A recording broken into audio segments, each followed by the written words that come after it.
Buenas tardes, colega, ¿cómo está? Un placer estar en contacto contigo y con la audiencia. Igualmente. Siempre da gusto aprender contigo. No, por favor, al contrario. Decime una cosa, ¿cómo ves lo que pasó con el caso de González Daer? Sobre todo, más que el caso en sí, que es un caso más para mí, ¿verdad? Lo que se está hablando de responsabilidad de las instituciones, tributación, CEPRELAT, Banco Central, banca privada, fiscales, jueces. Eh, ¿qué reflexión te merece? Mira, yo sinceramente no estuve siguiendo muy de cerca porque pues, estuve trabajando bastante en la preparación de varios juicios que me coincidieron, entonces no pude, por ejemplo, escuchar integralmente la lectura de la sentencia del tribunal colegiado.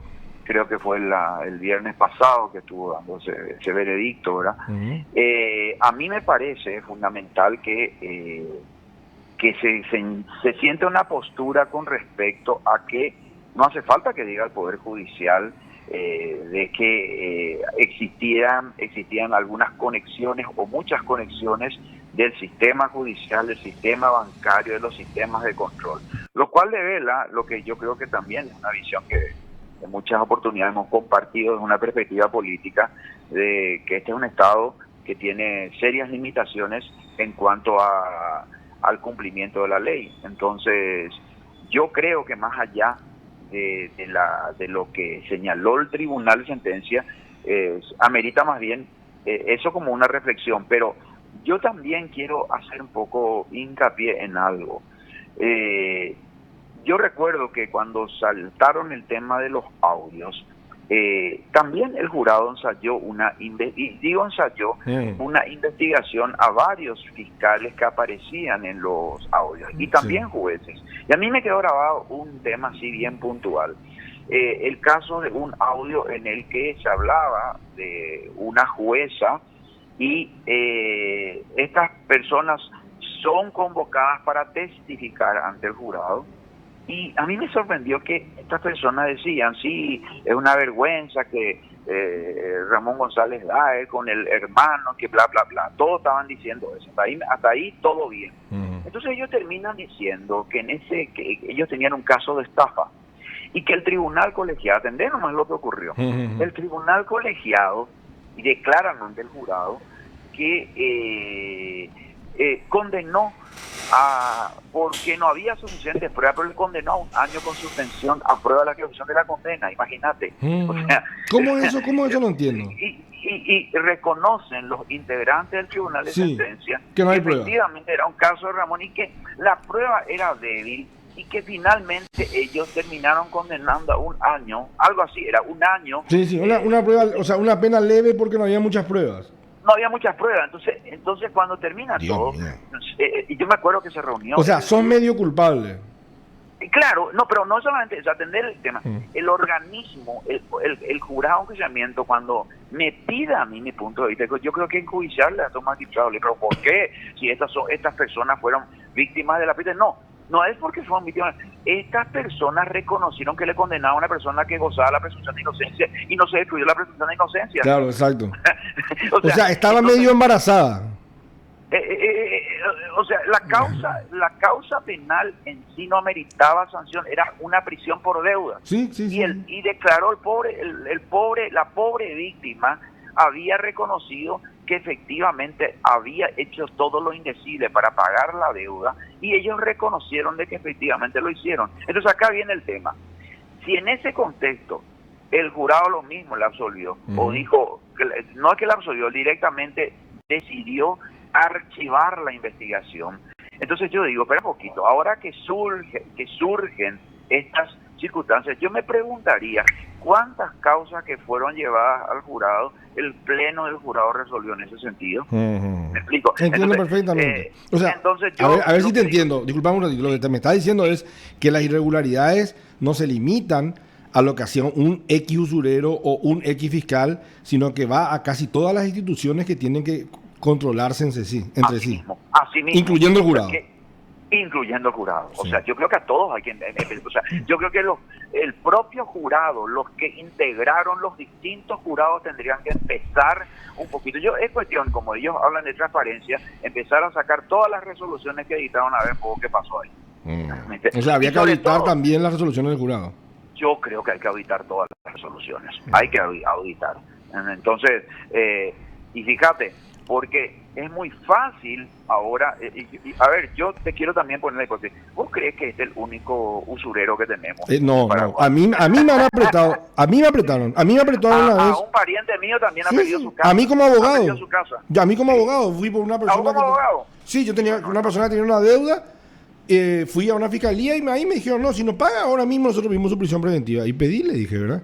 Y después no pidió, ¿verdad? Pero a mí así directamente, como abogado de una persona que era un comerciante, tenía una casa de electricidad acá, cerca de la radio, o sea, en el centro, ¿verdad? Y le dije, mira, ella reconoce la deuda, está tratando de pagar, una mujer era, ¿verdad?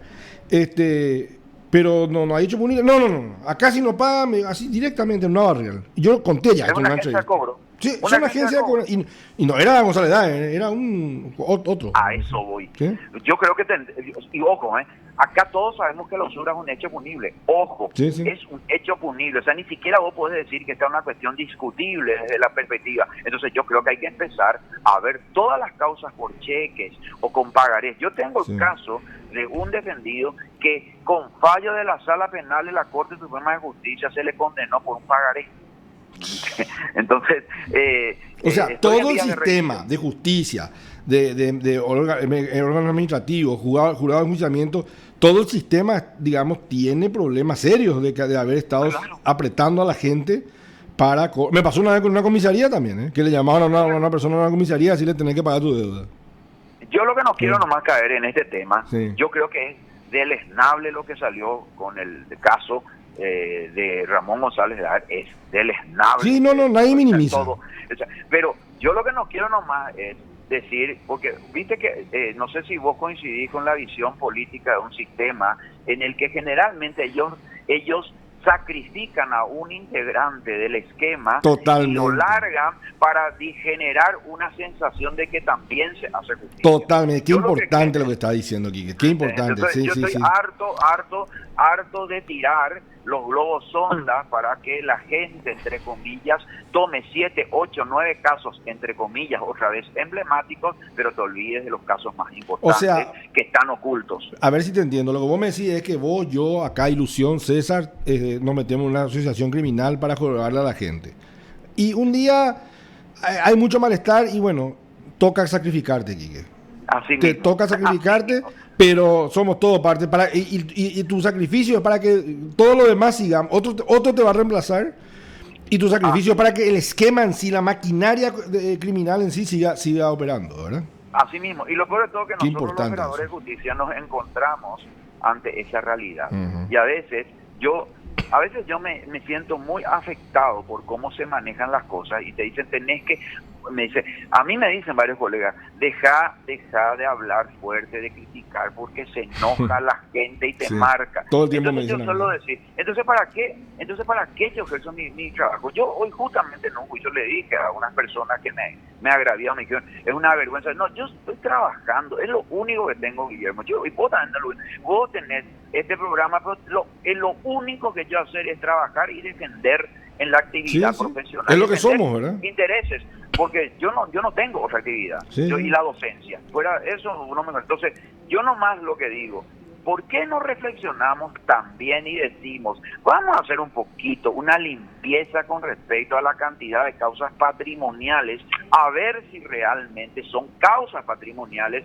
o en realidad están infladas por una cantidad de deudas que se quieren penalizar a los efectos de una oficina de cobranza que se dan en todas las fiscalías de todo el país y en los juzgados de todo el país? Entonces, eso nomás lo que yo quiero hacer como reflexión. O sea, me parece muy interesante sentar una primera postura, pero yo quiero ir un poquito más allá. Si vamos a hacer verdaderamente un cambio, empecemos a sacar el concepto de que automáticamente un pagaré, un cheque puede ser penalizado. Sí. No puede ser que sigamos con esto. Por eso tenemos una sobrecarga de trabajo también en el ámbito penal, porque hay gente que te dice, Dice, es más fácil cobrar mediante una acción Claro. penal que con una acción civil. Claro, si los Y juicios ahí civiles no te duran 700 días mínimo. Sí. Y ahí yo le cuestiono a los que tanto defienden la oralidad del juicio civil para simplificar y economizar, ¿por qué no oralizan? ¿Hace cuánto que están con el debate? Que están amagando, están sí. con el debate. Sí, sí, Están, es como si fuese que están amagando y dicen,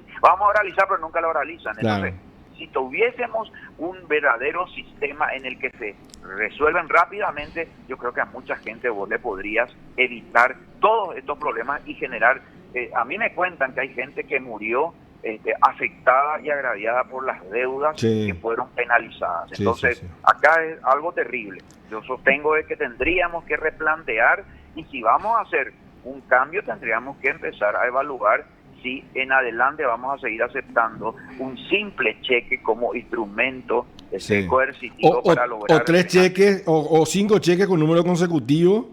¿Verdad? Que supuestamente uno se presentó en enero, el otro en febrero, el otro en marzo, y en abril ya estaba cancelada la cuenta, cuando todos sabemos que te hacen firmar los 3 cheques el mismo día. Con los 3 primeros te cancelan la cuenta, y con el tercero dicen, me dio un cheque sobre su cuenta cancelada, me quiso estafar. Ahí está. Sí. Ahí está, vos acabas de decirlo. El clásico, jugada de pizarrón. Claro, y se instaló. Ahora, como te acabo de decir, yo creo que vos coincidís, el problema no es que mañana, si yo denuncio el esquema y hay un buen clima mediático, yo puedo explotar y puedo que salte el fusil. Sí, o si no te revientan la obra. Va a haber otra gente que va a seguir haciendo lo mismo porque el sistema no está cambiando. Claro. O sea, esto es una llamada de atención al sistema judicial, a los mismos jueces. ¿Son conscientes de su falta de credibilidad? ¿Cómo? ¿Son conscientes de su falta de credibilidad? En fiscalía, en CEPRELAT, en jurado de enjuiciamiento. Yo creo que no. Yo llegué a remitir, no sé si vos estabas cuando son en el jurado como asesor, yo llegué a presentar denuncias en el jurado de enjuiciamiento. Me jugué también a que me sancionen, ¿verdad? Diciendo, vengo a perder el tiempo presentando una denuncia. O sea, yo si soy un miembro del jurado, me moriría de vergüenza si los colegas me tratan así. Exacto. Y no les importaba. Y porque también hay que entender que el componente político es muy alto, pero no solamente porque es componente político, sino porque también, honestamente, más allá de que cuestionemos el aspecto político, también no hay una buena preparación de los operadores que intervienen en estos pueblos. Vamos a ser honestos. Cuando hay mediocridad, también los fallos son mediocres y la respuesta es mediocre y la insatisfacción se agranda. ¿Viste esos amigos que te dicen, ya tengo el registro, ahora voy a aprender a manejar? Muchos abogados decimos ya tengo matrícula, ahora voy a aprender a litigar. Tenemos ya puedo ensayar con la libertad de la gente. Ya puedo empezar a ensayar con el patrimonio, la vida, la libertad de la gente, sí, así mismo. Así mismo. Vos sabés que te cuento rápido, me tocó hace unos 4 años. Un cliente mío fue demandado en España porque tenía un contrato con una empresa española y se había pactado en lo civil. Uno puede elegir a qué jurisdicción someterse, ¿verdad? Claro. Vos sabés que le demandan, y era una demanda muy similar a la nuestra, de reconocimiento de crédito y cobro de euros, era en ese caso, ¿verdad? Vos sabés que duró 7 meses todo, o 7, 8 meses duró, con sentencia en cámara. Confirmado, ganamos, listo, se acabó. Ahí le mando de vuelta al honorario, doctor. Y todo, y oral, y se acabó, y se puede, o sea, poder se puede, ¿verdad? Claro. Yo solo insistir mucho, si no hay voluntad política de las instituciones, estamos hablando de base. Claro, exactamente. O sea, vos podés reformar la ley, a mí todo esto que rodea, tenemos transparencia, hacemos la publicidad. Todo cascarón, tipo CEPRELAT, que tiene la ley, tiene los formularios, pero al final no sirve para un carajo. Pero como alguna vez me dijo un profesor, me dijo, está todo muy lindo, pero quiero resultados. Claro. O sea, eso es lo que tenemos que ver. Exacto. Y el resultado hay que medir. Ahí está. Tiene que ser medible. Para que vos puedas medir. Y la medición hoy es que un juicio civil te dura 10 años y un juicio penal te llegan todo al borde de la extinción. Así es, ahí está. Y cuando se produce la extinción, es preocupa de la chicanería. El abogado chicanero. Yo siempre digo, imagínense ustedes que dicen eso, que jamás no aceptarían jamás que venga yo y les diga, yo soy el presidente de la Federación de Árbitros del Paraguay. Los partidos están durando ahora, en vez de 45 minutos cada tiempo, están durando más o menos entre 70 y 700 minutos cada tiempo.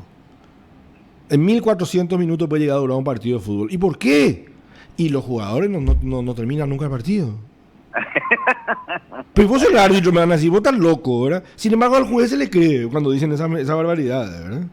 Y Guillermo, yo te agrego algo, ¿eh? Es fácil echar, ¿sabes por qué también se instaló la cultura? Porque en el fondo están atacando nuestro trabajo como profesionales. Claro, Porque sí, cuando vos bajás el estándar de respeto al ejercicio de la abogacía, diciendo que el abogado, por regla, chicanero, ¿quiénes dicen? Los operadores internos del Poder Judicial. Sí, Pero fíjate en poco porcentaje de los que están en el Poder Judicial. ¿Cuánto creció en la profesión? Yo te digo que si el 20% de los que están en el Poder Judicial alguna vez, pues yo hablo así como vos ejercer, como yo ejercer en serio la profesión. Sí. ¿Me explico? Sí, no sí. es de tu escritorio. No, yo te conozco demasiado bien. Sí. Ir al litigio, vos ir al litigio, nos encontramos, nos enfrentamos nosotros como contraparte. O sea, esperamos en el pasillo 4 horas para que nos haga... para que se haga la audiencia, para la revisión, o sea. Sin silla, porque parece que el COVID, si te sentás en la silla, lo que te ataca. Ahí está. Sí. Ahí está. Sí. Entonces, yo nomás lo que digo, esto también hasta en el fondo es como una suerte de desprestigio para la abogacía. ¿Y quiénes son los que más critican? Los que están integrando la magistratura. A mí me sorprende eso. La corporación judicial... el partido judicial, como yo le llamo. El partido judicial me gusta. Te retiene un expediente y me ha pasado a mí, no es que me contaron, y te vas, urgís, pedí audiencia con el juez, te vas. Pasado un año y pico que nos sale una resolución, se va el cliente por su cuenta y le dan la resolución ahí y le dicen, tu abogado nunca vino. Habla con este abogado, que él habla luego con el juez. Y ahí, te van a... Es de tráfico de influencia. Eso te hacen todo el tiempo en la secretaría. Todo el tiempo, y después te dicen el abogado chicanero. Y vos te vas, insistís, pedís, apelar, urgís, ¿verdad? Eso es un clásico. A mí me hicieron eso por lo menos 6-7 veces. No, a mí varias veces me han dicho, me dice, doctor, tengo que dejar que contar con tu servicio, porque me dijeron que con fulano vamos a arreglar. No, atendé lo que me dice. Un amigo, me contaron, doctor, que vos sos un tipo problemático y que no te quieres mucho. Bueno, eso a mí me dicen todo el tiempo, sí. entonces te cuento, no es una infidencia, porque hace poco yo hice una crítica severa, vos me conocés cuando yo también critico, así como recibo los golpes, también doy los golpes, ¿verdad? Porque de mí también dicen una cantidad de cosas y bueno, está dentro de la libre expresión de la gente, de dar el concepto que quiere de cada uno. Claro. Pero hace poco hice una crítica sobre la autoinamovilidad que se declararon los ministros, que no es el punto central que estoy discutiendo. Pero vos sabés que me escribe uno de los integrantes y me dice, yo quiero saber de dónde tanto me odias para haber expresado en esos términos. Yo dije, Dios mío, qué ignorancia. Espera un poquito.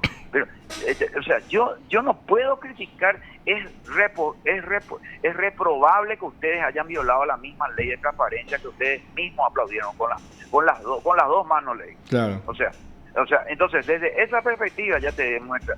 Obviamente esa persona me puso la cruz. Claro, ahora, y se me ya sabés que está marcado. Sí. Ya no sé. Y yo sé que viniendo a la máxima instancia se va a reunir, pues se le llamó el Partido Judicial, se van a reunir. Fíjense en este tipo nos cuestionó a los nuevos. Claro. Y a mí me importa 3 cominos que sean viejos o nuevos. Claro. O sea, el vicio se cuestiona. Lo que se cuestiona es el hecho de que se hayan autodeclarado siendo parte. Y yo eso lo voy a repudiar como lo hice con anteriores cortes y lo hago de vuelta. Y yo no estoy de acuerdo contigo y podemos tomar un café mañana y discutir, no pasa nada. Claro, pero ojo, yo lo que no cuestiono nomás es... que te pasan la factura y te lo hacen saber.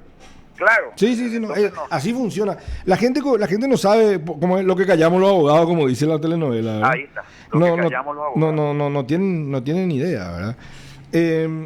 Vos sos abogado de Tomás Rivas. Sí.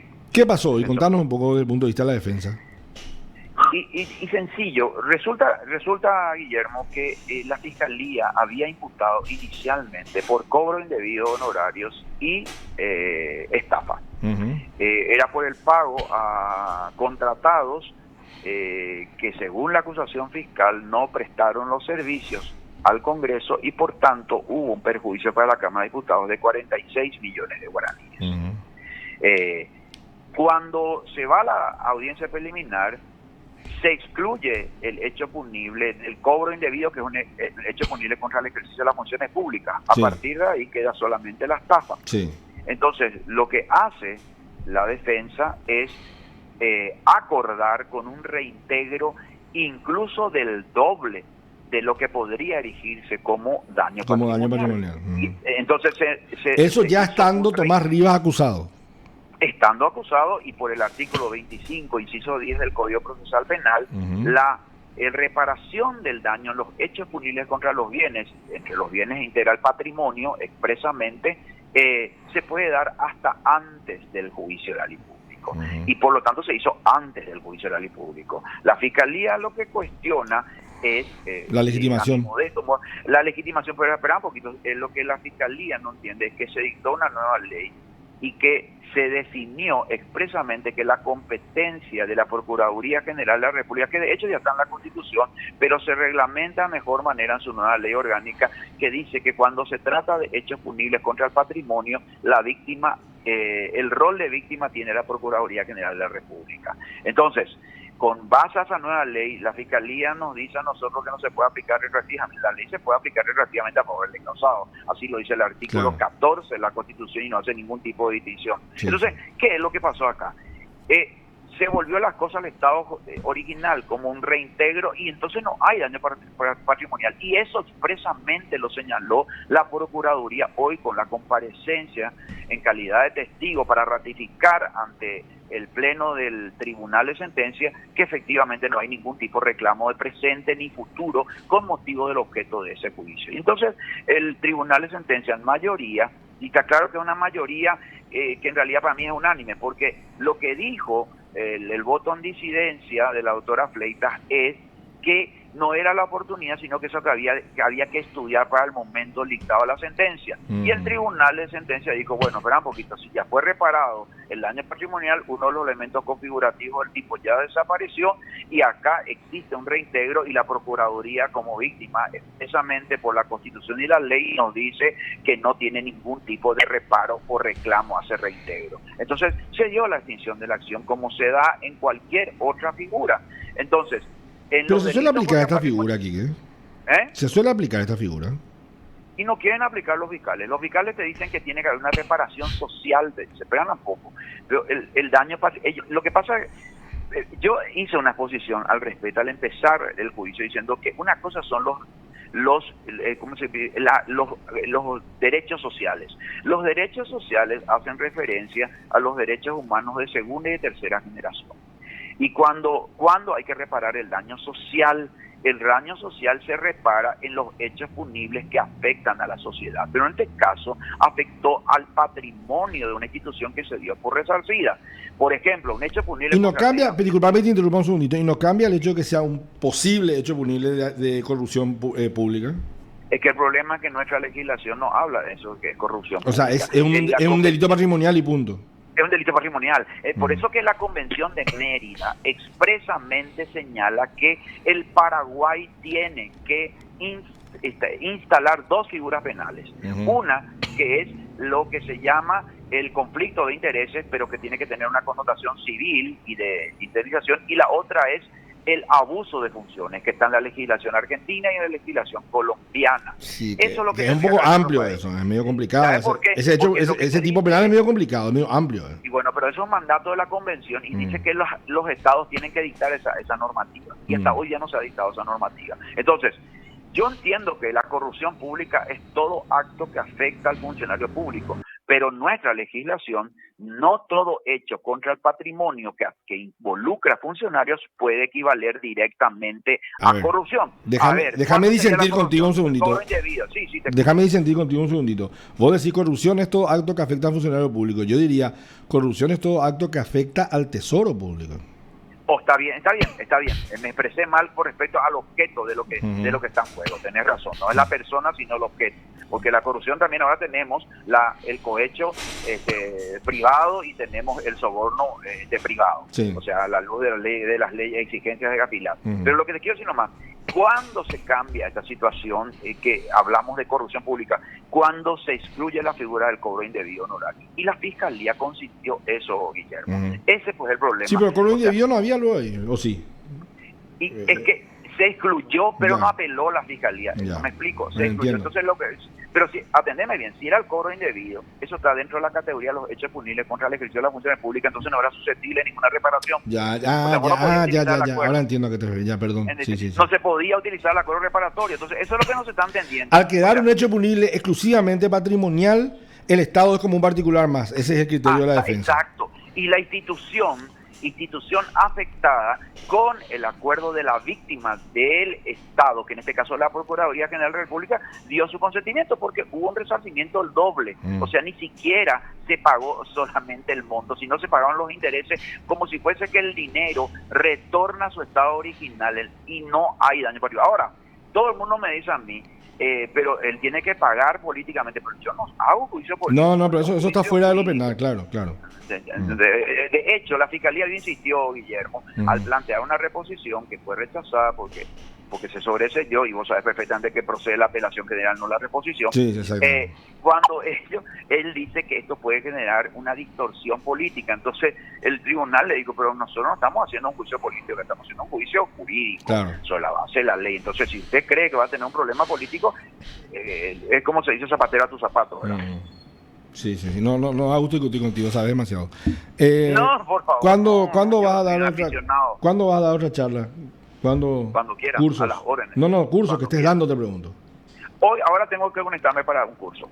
Tengo que conectarme. ¿Y dónde estás dando en particular, a través de una institución? No, es Unigram. Estoy en Unigram, estoy con la UNAD de Encarnación, estoy con la Universidad Católica de Alto Paraná, y también con la Universidad Columbia. Esas son las instituciones con las que y si yo quiero participar, ¿son abiertos al público o son para alumnos ya permanentes? Creo que son para alumnos. Yo la verdad que no tengo el control, sino a mí me pasan el link. Sí, claro, te entiendo. O sea, digamos, si das alguna charla pública, eso se estaría publicitando. Lo que quiero hacer es, mi propuesta para la Asociación de Abogados Penalistas es hacer algún tipo de coloquio cada 15 días para el año que viene. Viste que ya va a haber más liberación y a lo mejor ya podríamos hacer encuentros no solamente virtuales, sino también presenciales. Y eso la virtualidad tiene su contrario, sí. El tema de la pérdida del interés por la falta de contacto. Sí, no es lo mismo. Entonces, es importante hacer los contactos ahí en persona,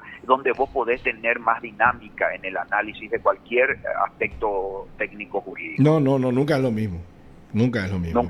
Pero bueno, son las limitaciones que tenemos por la pandemia y también permite a veces que gente que está lejos participe, ¿verdad? Así mismo, esa es la ventaja. Yo te cuento, para mí, por ejemplo, me facilita que yo tengo cátedras en el interior. Entonces, a mí estos 2 años me vino Juan al Leo, porque yo desde mi casa me conectaba con la gente de Encarnación, de Alto Paraná y de Misiones. Entonces, para mí fue una situación muy positiva, pero yo no sé si eso es positivo para los alumnos. Claro, porque yo no sé si ellos pudieron tener la misma... Sí, lo mismo que estar ahí, escuchar al profe, interrumpirlo de repente, sí, preguntar. Ahí está. Sí, es otra cosa, totalmente. Es otra cosa. Sí, así que vamos a ver si por la Asociación de Abogados Penalistas, entonces... Hacemos algo, dale. Excelente. Siempre es bueno mantenerse actualizado y intercambiar un poco experiencias, ¿verdad? Tengo un artículo que voy a publicar, a lo mejor en estos días, que es sobre un fallo de la Corte donde prácticamente le niega a la víctima el derecho al control judicial, que es muy importante porque un sector mediático dijo que era un fallo importante. A mi modesto modo de ver, es una pérdida importante del derecho que tiene la víctima. De impugnar decisiones. ¿Dónde lo vas a publicar? Y quiero publicar en las redes sociales. A lo mejor te voy a enviar a vos. Compartir para así te llamamos y discutimos un poco. Voy a compartir. Buenísimo. ¿Estás a favor? Yo sé que sos más penalista, no sos constitucionalista, pero a los juristas les pregunto siempre, ¿estás a favor del control constitucional difuso o concentrado? Yo estoy a favor del control constitucional difuso porque de hecho ya la Corte Interamericana de Derechos Humanos ha señalado eso. Si te dice la Corte Interamericana de Derechos Humanos que hay que también analizar la convencionalidad, con mayor razón tiene que analizar la Constitución. Claro. Entonces, a ver si me explico mejor. Yo no creo que un juez tenga que decir que es inconstitucional tal norma, tenga que decir nomás directamente, como señaló algún momento Zaffaroni, la opción de decir prefiero aplicar las normas convencional o constitucional directamente, que sobre estas reglamentaciones por sobre la ley. Claro. Entonces, no estás diciendo que es inconstitucional, estás dando prevalencia a una norma siempre y cuando se pueda operativizar, porque hay normas que requieren una reglamentación y eso obviamente impide que hagas este trabajo. Pero, por ejemplo, la teoría del hecho punible vos la podés construir fácilmente con el artículo 11 de la Constitución si vos evaluás los condimentos que tiene cuando dice nadie podrá ser privado de su libertad ni procesado sino mediando las causas, presupuestos de punibilidad y en las condiciones fijadas en la Constitución y las leyes, presupuestos de procedibilidad. Claro. Entonces, pronto, estos son, claro, digamos, como el juez de vuelo en el ámbito penal y en el ámbito procesal. ¿Cómo el juez va a estar compelido por la Constitución a procesar solamente cuando la Constitución lo autoriza, pero después no puede aplicar la norma constitucional? Bueno, discúlpame, no te escuché ahí. ¿Cómo es posible que el juez esté compelido por la Constitución a procesar a una persona únicamente cuando la Constitución la autoriza, pero después no puede aplicar la norma constitucional él? Ahí está, ahí está, sí, entiendo. ahí está. Y además, como dice el 256 de la Constitución, dice, y eso hay que entenderlo en un sentido expresivo, amplio, con el 45 de la Constitución, que dice, toda sentencia debe estar fundada en la Constitución y en las leyes. Claro. O sea, te está señalando un Claro. camino que debe seguir el juez en la labor interpretativa y aplicadora del derecho de fondo o de forma. Quique Conagüete, un placer hablar contigo como siempre. Compartí con nosotros cuando tengas ese artículo y vamos a llamar. Igualmente, Guillermo. Muchas gracias por tu tiempo. Un abrazo. Te informó PDS Radio TV Digital. Bueno, hablábamos con el abogado Enrique Conagüete. Hay dos Enrique Conagüete, los dos son abogados, los dos son buenos. El otro además canta, ¿verdad?